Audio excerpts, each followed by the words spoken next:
Salut tout le monde, c'est KZR. Senseiya, c'est une œuvre avec plein de spin-offs différents qui sont proposés sur divers supports, manga, animé. Et donc pour un nouveau venu et même pour des fans plus anciens, c'est assez difficile de s'y retrouver, de comprendre quelle œuvre doit être lue ou regardée en premier et quelle œuvre est canon ou non. Alors on va voir que ces questions sont plutôt simples à répondre. Donc dans cette vidéo, je vais essayer de vous expliquer tout simplement la chronologie des différentes œuvres Senseiya et également quelle œuvre est canon avec quelle autre œuvre.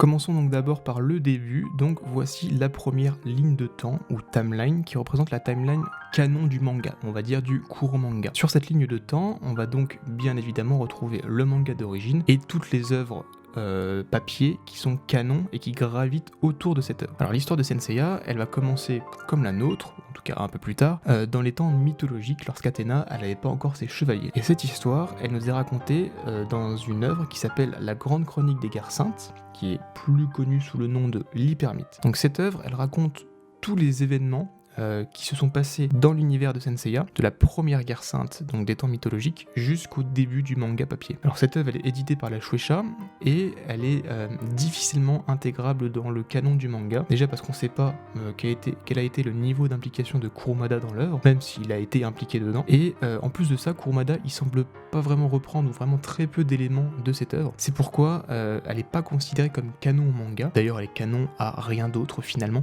donc c'est pour ça qu'elle est sur aucune timeline.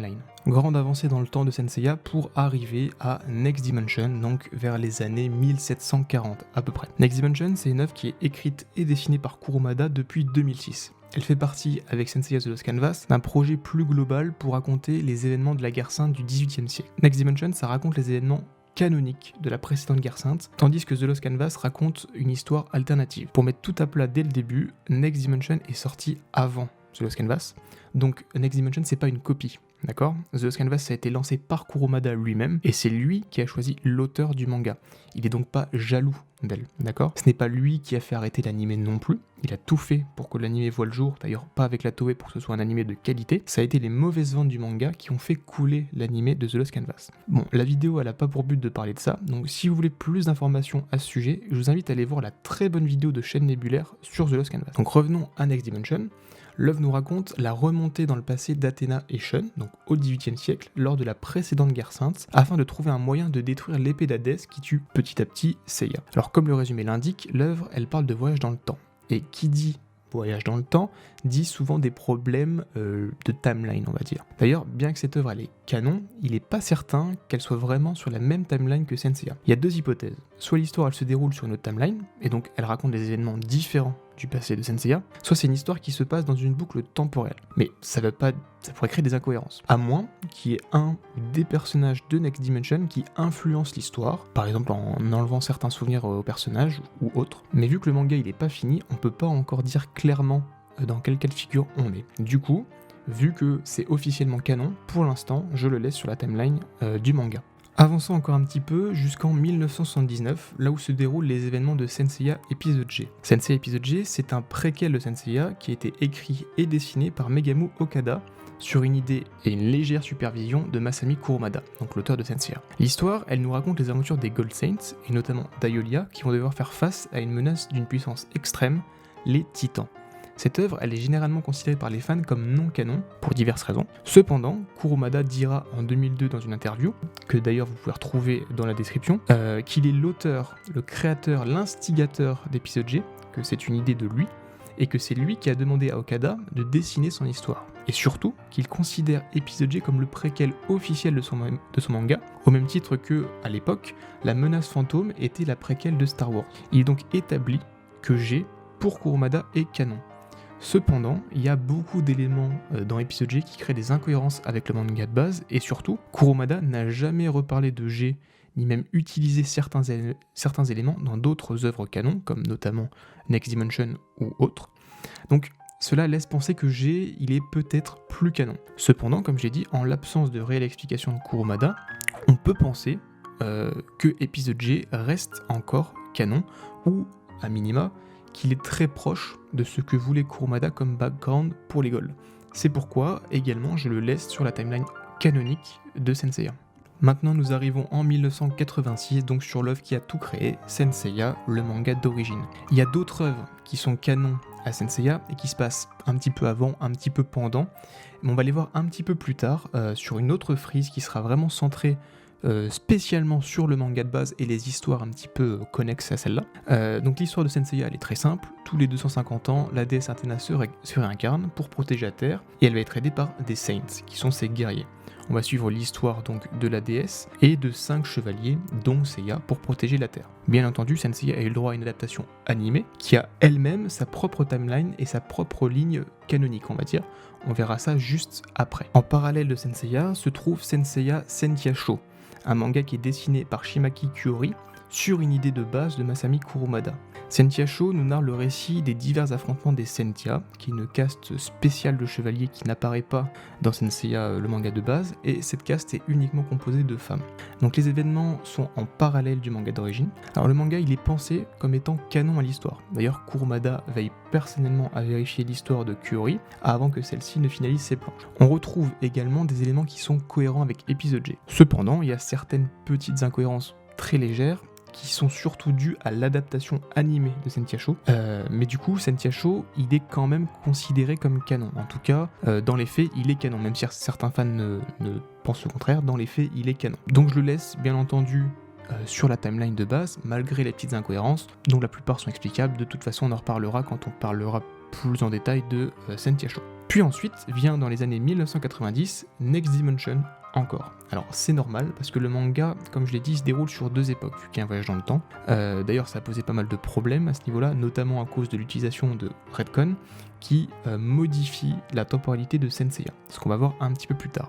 Donc du coup, toujours pareil, Next Dimension est canonique donc sur la même ligne de temps que Saint Seiya. Et finalement, nous avons 2 œuvres qui sont un petit peu particulières et qui sont sur une timeline qui est légèrement différente de celle du manga, donc qui n'est pas canon, mais qui semble quand même être pensée pour être une potentielle suite de Saint Seiya. C'est donc Saint Seiya épisode G Assassin et épisode G Requiem. Alors malheureusement, comme j'ai dit, il est impossible de les mettre sur la vraie timeline du manga, mais par contre on peut considérer que c'est une sorte de canon alternatif, s'il n'y avait pas eu Next Dimension par exemple, ou un canon d'une autre dimension, puisque dans Assassin, on parle de combats entre divers timelines de Saint Seiya, donc on peut tout simplement penser que c'est une timeline différente de la nôtre, mais donc très proche quand même du manga d'origine. Maintenant qu'on a fait le tour de la timeline du manga, donc la timeline du court manga entre guillemets, on va pouvoir regarder la timeline de l'anime, qui est une timeline créée par la Toei Animation, donc j'appellerai ça la timeline Toei. Parce que oui, l'adaptation de 86, étant une adaptation, elle peut pas être considérée comme canon du manga.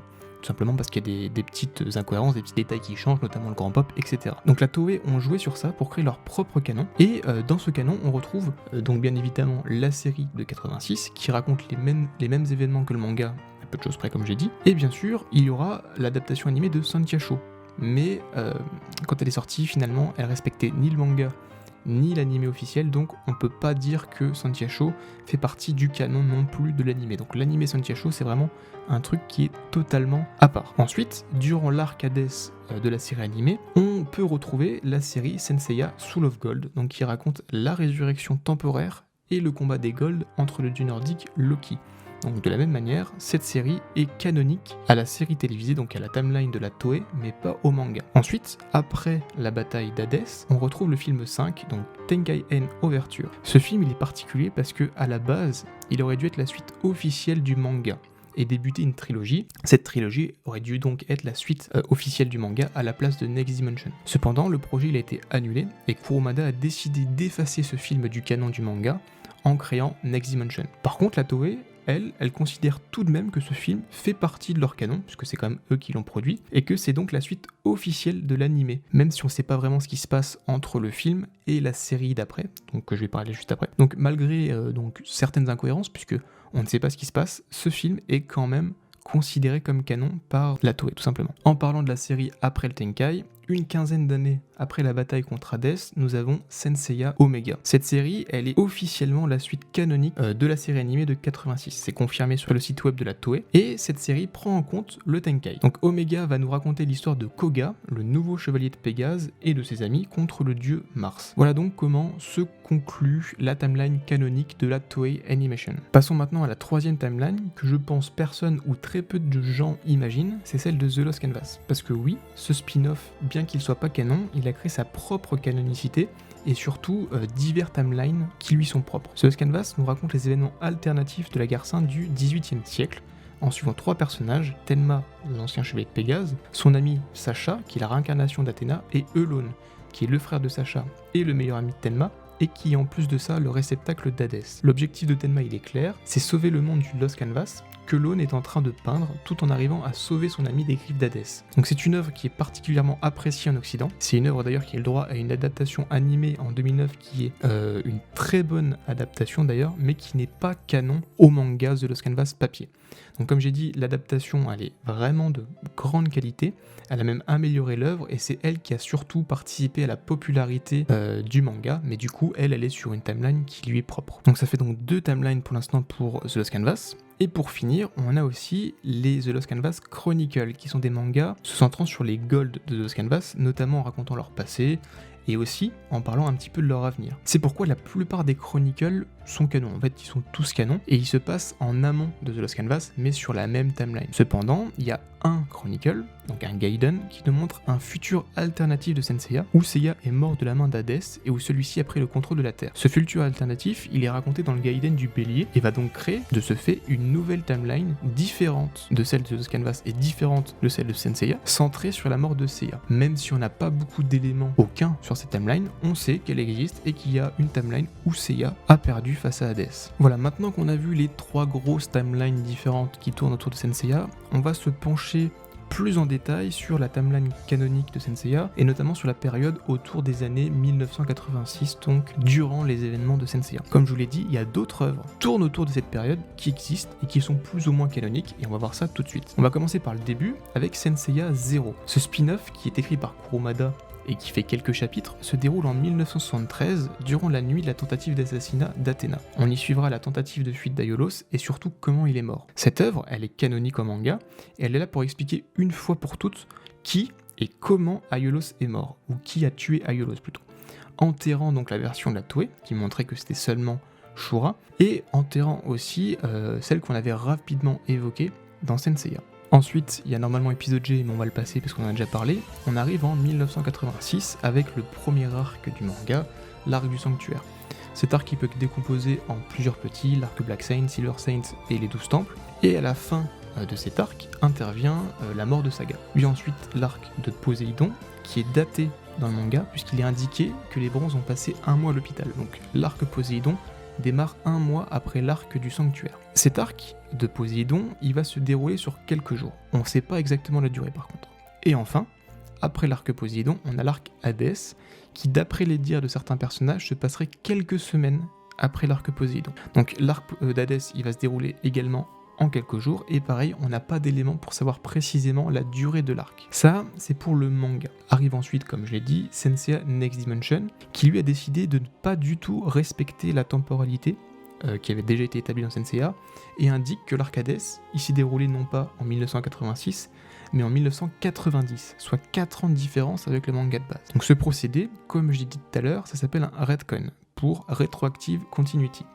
En gros, comme Next Dimension est canonique, il réécrit un peu l'histoire et modifie de manière officielle la temporalité de Senseiya. Alors ça pose plus ou moins certains problèmes, parce que si Hadès se passe en 1990, où a-t-on rajouté du temps dans le manga de base pour que ça se passe vraiment en 90 ? Est-ce que c'est pendant l'arc du sanctuaire ? Est-ce que c'est après l'arc du sanctuaire ? Mais c'est quand même compliqué parce que c'est daté dans le manga, on dit vraiment que l'arc Poséidon se passe un mois après, ou alors est-ce que c'est après l'arc Poséidon, et au lieu qu'il se passe quelques semaines seulement, et ben il peut se passer quelques mois ou quelques années.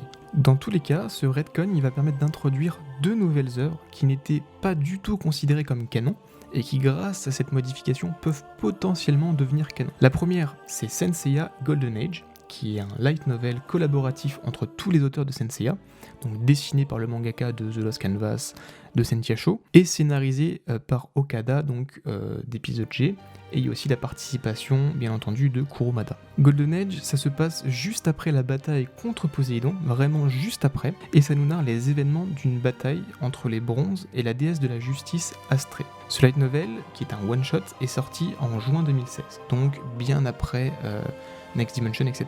Ensuite, on a une autre œuvre qui se passe juste après Golden Age et avant l'arc Hades, donc entre Poséidon et Hadès, et il s'agit du roman Senseiya Gigantomachia, ou Gigantomachia, je sais pas trop comment on le dit, qui est découpé en 2 tomes. Comme son nom l'indique, ce roman nous parle de la guerre entre Athéna et les géants. Cependant, ce roman il est plus difficilement canonisable du fait qu'il utilise des personnages, notamment des géants, qui apparaissent aussi dans l'épisode G et qui sont censés être vaincus. Donc l'un et l'autre bloquent un petit peu niveau canonicité. Après, il y a divers éléments qui peuvent expliquer ça, donc voilà. Ce roman, il est sorti en 2003. Donc Golden Age et Gigantomachia, ils n'étaient pas officiellement canon, et ils sont sujets à débat. Donc, et je les ai mis sur la timeline, mais avec une couleur différente, juste pour signifier que peut-être qu'ils sont canons, peut-être ils le sont pas, ça dépend de plein de points, notamment du Redcoin sur la temporalité de Next Dimension. Alors beaucoup je pense pensaient que je les avais oubliés, mais pas du tout. On va donc pour finir la timeline des cours manga parler de 2 autres mangas, Senseiya Origin et Senseiya Destiny. Donc ces 2 mangas qui sont en quelque sorte quelques chapitres seulement, nous racontent la vie de Saga et Kanon, de comment Ker, la sœur d'Hypnos et Thanatos, a introduit un lémur dans le cœur de Saga pour manipuler, etc.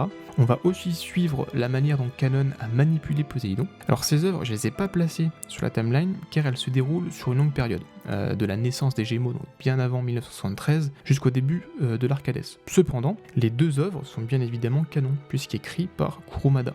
Donc voilà ce qu'il y avait à dire sur la chronologie de Senseiya et sa canonicité. Alors bien sûr, j'ai pas parlé de toutes les œuvres, j'ai volontairement esquivé les films de 80, qui créent à eux seuls une nouvelle timeline, donc j'en ai pas parlé, ni du film de 2015, qui lui est totalement à part. La seule interrogation, c'est sur la série Netflix, parce qu'elle est pensée comme un reboot, donc elle pourrait potentiellement créer une nouvelle timeline, plus ou moins proche du manga, en fonction des choix scénaristiques qui sont faits dans les prochaines saisons, en fait, notamment si ils vont jusqu'à Next Dimension ou non. Pour ceux qui aimeraient un ordre, on va dire, chronologique pour lire Senseiya, je vous invite à lire épisode G, ensuite le manga Senseiya, puis Zero Origin Destiny, enfin Sentiacho, et pour finir, Next Dimension. Vous pouvez aussi lire The Lost Canvas pour avoir une vision alternative de la guerre de 1740, pardon. En plus, c'est un manga qui est plutôt pas mal.